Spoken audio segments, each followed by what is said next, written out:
Bien, pues, vamos a entrar en materia. Hoy tenemos sobre la mesa una pregunta que es fundamental. Atraviesa culturas, generaciones, pero hoy la vamos a ver desde una óptica muy, muy específica. La pregunta es, ¿cuáles son las responsabilidades del hombre y la mujer antes del matrimonio? Una pregunta que puede definir una vida entera, sin duda. Exacto. Y para explorarla, nos vamos a sumergir en una sola fuente. Es un texto del canal Sabiduría Cristiana Aplicada. Este material, busca ser una guía muy práctica para el día a día, pero claro, cimentada en una cosmovisión de fe. Así que nuestra misión hoy es desglosar, entender y quizás hasta cuestionar este marco que propone para construir relaciones que llama sanas y con propósito. Y en un mundo que describe como acelerado y confuso, que creo que es clave. Totalmente. Y es que el punto de partida de la fuente es como un diagnóstico, ¿no? Dice que mucha gente se lanza a las relaciones sin estar preparada, sin la base en áreas que considera no negociables, como lo emocional o lo financiero. Claro. Pero lo interesante es cómo lo reencuadra. No lo presenta como una lista de reglas, como algo restrictivo, sino como un acto de protección para la futura relación. Es pasar de la idea de obligación a la de prevención inteligente. Prevención, me gusta esa palabra, ese ángulo.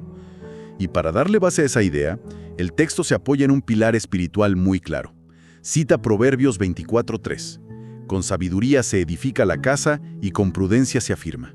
Y esto nos lleva, creo, al corazón del asunto. A ver, según esta perspectiva, ¿qué significa realmente edificar a la persona antes de edificar la casa? Y seamos honestas. ¿Es realista pensar que uno puede llegar completamente edificado a una relación? Esa es la tensión central, totalmente. La interpretación que da la fuente es bastante directa. Edificar a la persona es un llamado al crecimiento personal, un trabajo interno, deliberado, que cada uno debe hacer por su cuenta.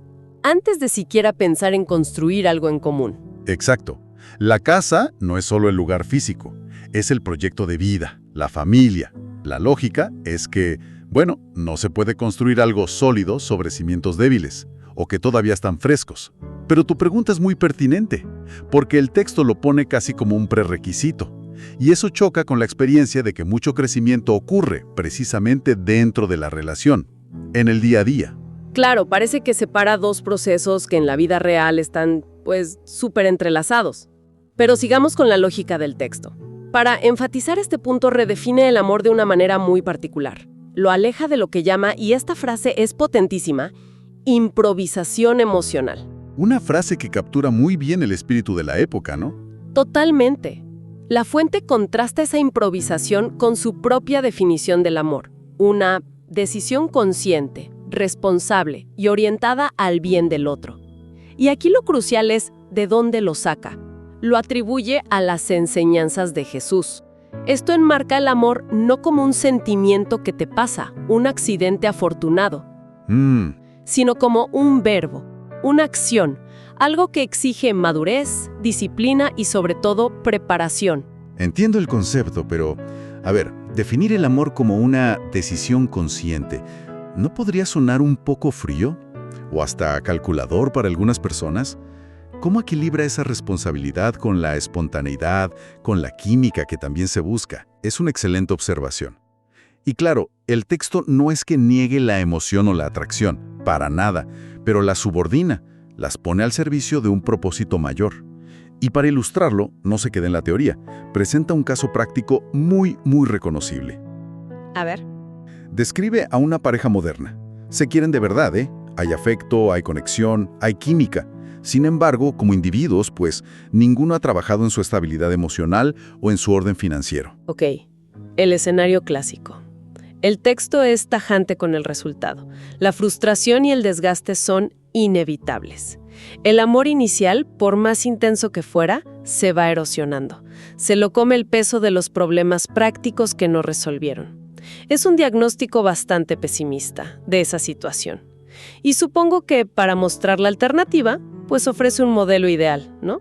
Exactamente. Y el contraejemplo es fundamental en su cosmovisión. La relación de San José y la Virgen María. La presenta como el arquetipo, La describe como una unión que no se basa en impulsos, sino en 3 pilares: responsabilidad, respeto y un propósito compartido. Un propósito que los trasciende. O sea, la idea es que no es una relación que simplemente sucede. No, para nada. Es una que se construye con una intención clara desde el minuto 1. Volviendo al ejemplo de la pareja moderna, la que se desgasta.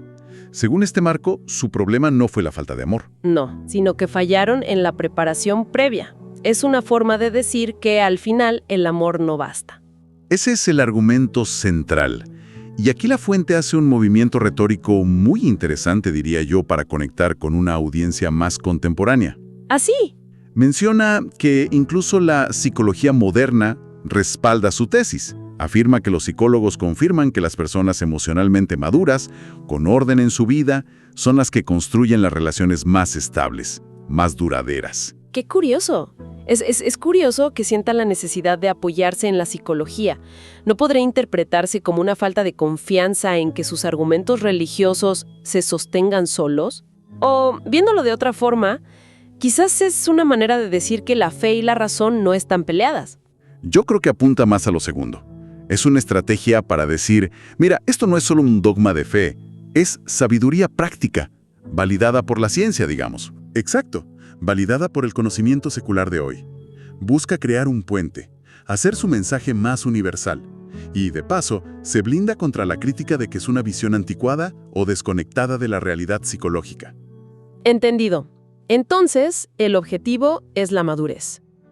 Pero eso sigue sonando un poco abstracto. Lo bueno es que la fuente no se queda ahí.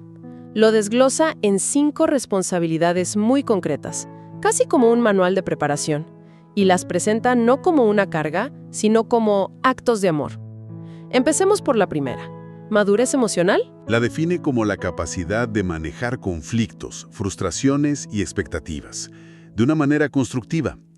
Ojo, no se trata de no tener conflictos, sino de tener las herramientas para navegarlos sin que el barco se hunda. Es poder decir, me siento herida por esto, en lugar de tú siempre me haces sentir mal. Cambia todo el enfoque. Y la segunda es la responsabilidad personal. Aquí el texto usa una frase que es clave. No esperar que la otra persona complete lo que uno no ha trabajado. Esta idea de no hacer al otro responsable de nuestra felicidad o de sanar nuestras heridas es potentísima. Absolutamente. Y estas 2 primeras están íntimamente ligadas, ¿eh? Ambas apuntan a un ideal de autosuficiencia emocional. La premisa es que 2 personas funcionales, completas, se unen para construir algo más grande. En lugar de 2 mitades que se buscan. Exacto, en lugar de 2 personas incompletas que se usan para llenar vacíos.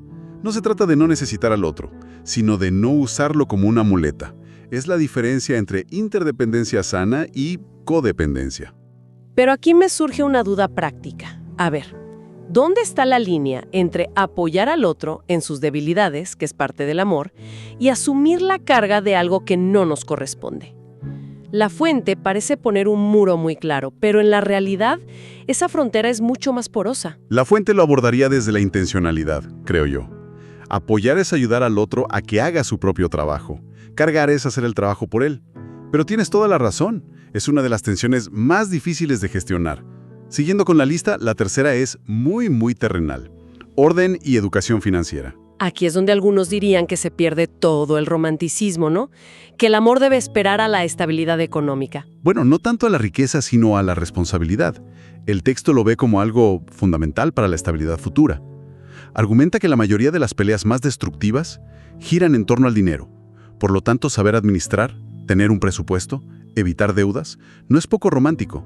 Es uno de los mayores actos de amor y protección hacia la futura familia, porque previene una fuente masiva de estrés. Visto así, es una forma de cuidar la paz del futuro hogar. Tiene sentido.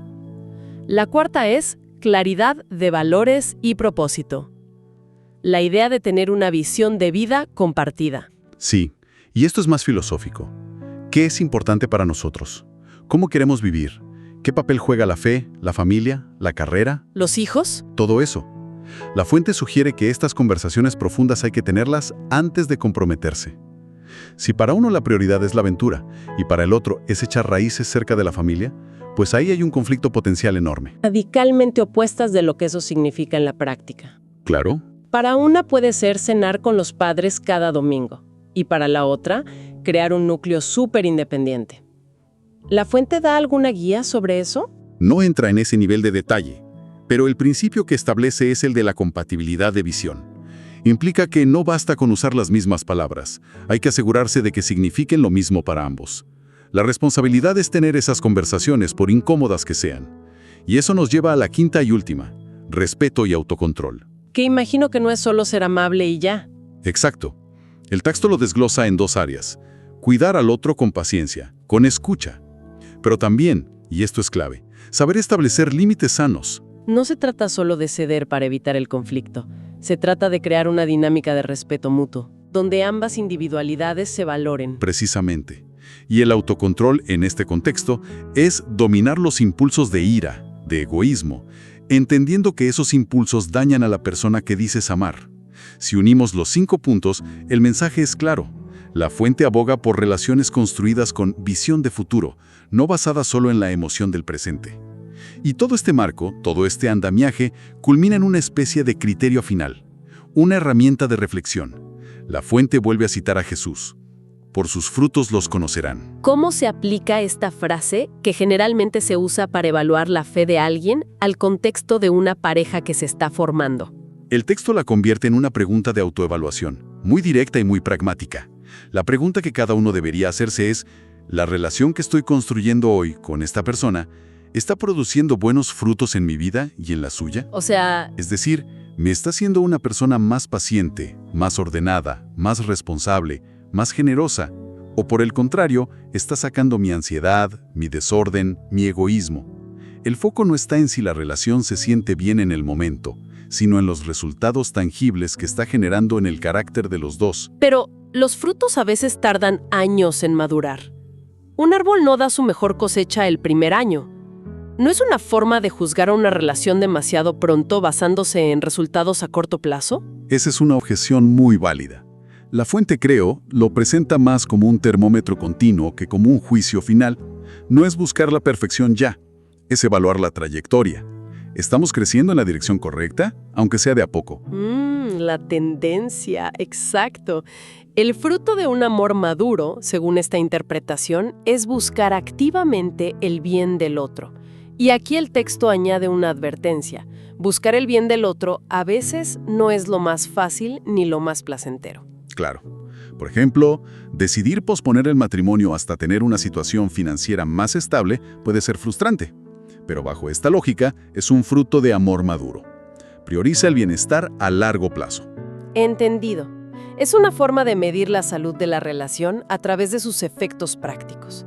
Si tuviéramos que destilar toda esta fuente en una sola frase, creo que el propio texto nos la da, ¿no?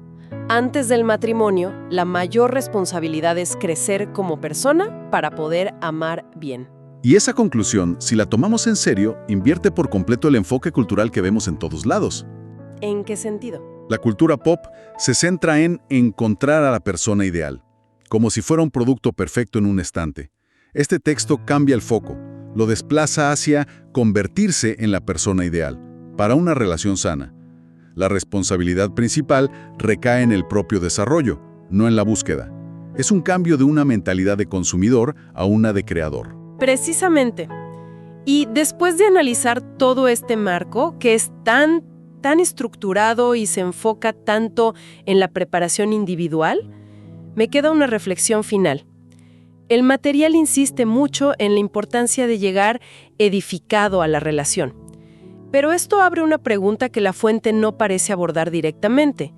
¿Cómo se adapta este marco de responsabilidades al crecimiento y al cambio que ocurren inevitablemente dentro de una relación ya establecida? La realidad es que las personas no dejan de evolucionar después de casarse. ¿Qué sucede cuando dos personas maduran juntas, pero no necesariamente al mismo ritmo?